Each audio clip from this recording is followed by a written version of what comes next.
But before we get into our Comic-Con stuff, we got some regular movie news and some pretty exciting stuff at that.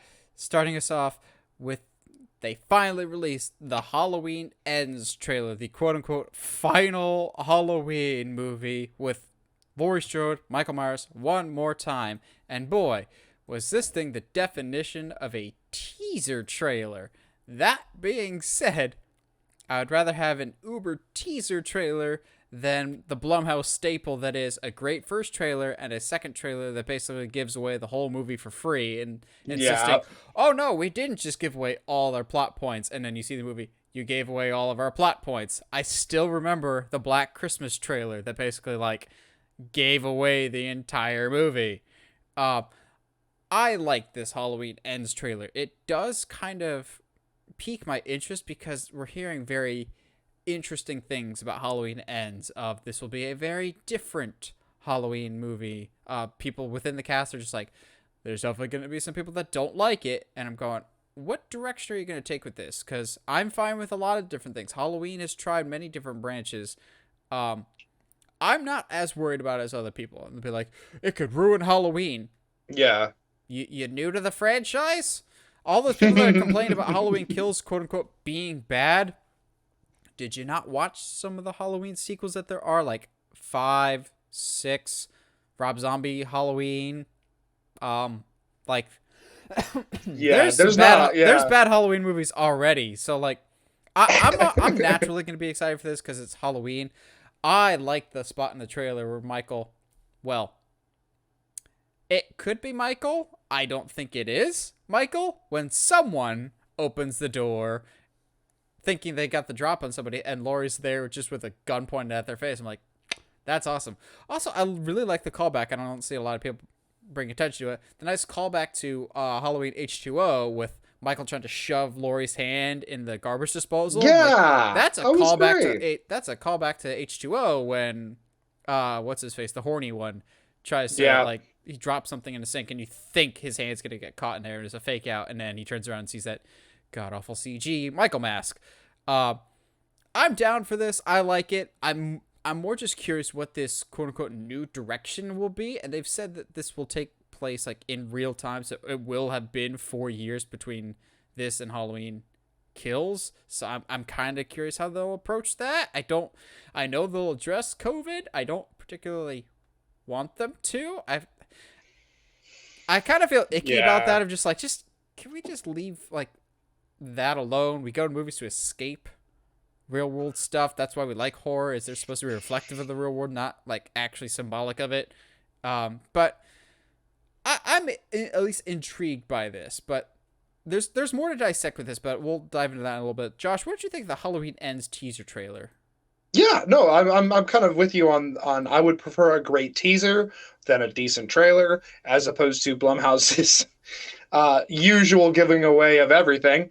But there's a lot that I really like, a lot of callbacks to other movies. I'm also curious as what this different ending is, because we've had Michael be a supernatural being, we've had Michael be the product of a cult, we've had Michael be really weird and have a kung fu fight with a rapper.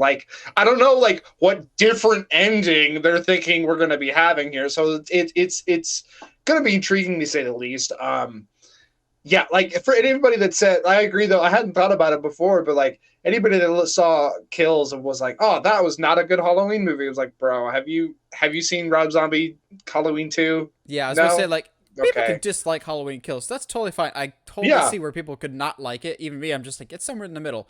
But to say it's the worst in the franchise, that's a little bit of a stretch because Halloween has been through the ringer. Now, I think this is mild spoilers, but I think it's more of you can observe it for yourself in the trailer. I said I don't think that's Michael that opens the door that Laurie's aiming the gun at, because they purposely show the person opening with their hand, with their left hand. Remember, Michael got 3 of his fingers shot off by Laurie in Halloween 2018, and they kept that continuity. They even keep the continuity within this trailer, because when you see Michael and Laurie fighting in the kitchen, when she stabs his hand with the knife, he's back to just the few fingers that he does have. So they're keeping that bit of continuity. So I don't know. Maybe this will be more like a psychological thriller, and that's why they say it's different of like maybe what the Yeah. effects of a murder could have on a community is, as opposed to the murderer themselves. Uh, I don't know. Supposedly, from some things we're hearing, Michael Myers might not be the main antagonist, and it might not be as much of a final showdown between Laurie and Michael as we might hope. Which, again, I am fine with whatever so long as you tell a competent story. My main question has been, ever since Halloween 2018, if we're trying to quote unquote definitively kill Michael, how are you going to do that? Because we've tried different ways that seem quote unquote pretty definitive. We've chopped his head off. We found a way out of that. We set him on fire. We found our way out of that. We shot him like Shia LaBeouf in an SNL skit and it sent him downriver. He survived that. Yep. So he's been stabbed by Paul Rudd with syringes, and then we ignored that one. So, like, are we going to chop his head off again? Are we going to blow him up? Yeah. How are we going to...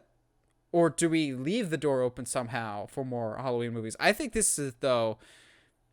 It almost sounds blasphemous to say. I can see this being the last Michael Myers and Laurie Strode story, but not the last Halloween story, in that maybe they introduce a new killer, as much as, like, it's always got to be Michael Myers. If they're looking for franchise longevity, passing the mask to somebody else, I don't know if I necessarily like that idea, but I could see that if they want more movies, because Blumhouse has said they would love to do more.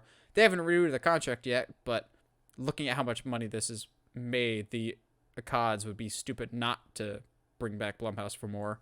Yeah, no, I completely agree. I can definitely see with them bringing this to the real world with it being in the COVID era, this turning into more of a psychological thriller. Because, like, what's more terrifying about, being hunted by a killer when you, like, aren't legally allowed to leave your house either? So it's like you can't really run. I don't know. It could be, I think, as much as I hate bringing COVID into this, I can see the potential for some interesting storytelling there.